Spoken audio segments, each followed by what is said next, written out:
Hi అండి అందరికీ one more mini cooking blog ఇది. ఈరోజు వచ్చేసి చికెన్ పకోడీ. బయట క్రిస్పీగా లోపల జ్యూసీగా ఉంటుంది.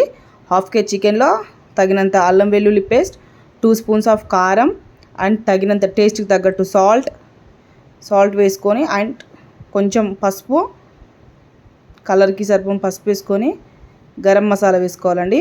అంటే ధనియాలు, హోల్ గరం మసాలా పొడి వేసుకొని మంచిగా మిక్స్ చేసుకోవాలి. ఎంత బాగా మిక్స్ చేస్తే అంత టేస్ట్ ఉంటుందండి. ఎందుకంటే ఉప్పు కారం అనేది ఆ పీస్లకి బాగా పట్టాలి. ఎంత బాగా పడితే అంత టేస్ట్ ఉంటుంది. మిక్స్ చేసుకున్న దాంట్లో కొత్తిమీర, పుదీనా యాడ్ చేసుకోవాలి. కొత్తిమీర, పుదీనా యాడ్ చేసుకుని శనగపిండి వేసుకోవాలండి. ఏ పిండి అవసరం లేదు, ఓన్లీ శనగపిండి సరిపోతుంది. ఒక ఎగ్ వేసుకోవాలి. హాఫ్ కేజీ చికెన్కి ఒక ఎగ్ సరిపోతుంది.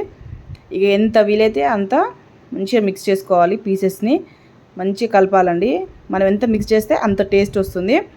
కలిపిన దాన్ని ఒక 1 అవర్ పాటు ఫ్రిడ్జ్లో ఉంచుకోవాలి.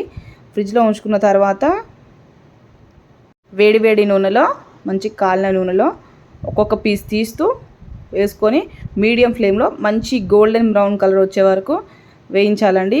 మంచి మీడియం ఫ్లేమ్ వేస్తేనే ముక్క మంచిగా ఉడుకుతుంది. హై ఫ్లేమ్లో పెడితే మాత్రం ముక్క మాడిపోయే ఛాన్సెస్ ఉంటాయి. సో మీడియం ఫ్లేమ్లో పెట్టుకొని మంచి లైట్ బ్రౌన్ కలర్ వచ్చే వరకు వేయించుకుంటే లోపల జ్యూసీగా, బయట క్రిస్పీగా ఉండే chicken pakodi ready. For more videos please subscribe my channel.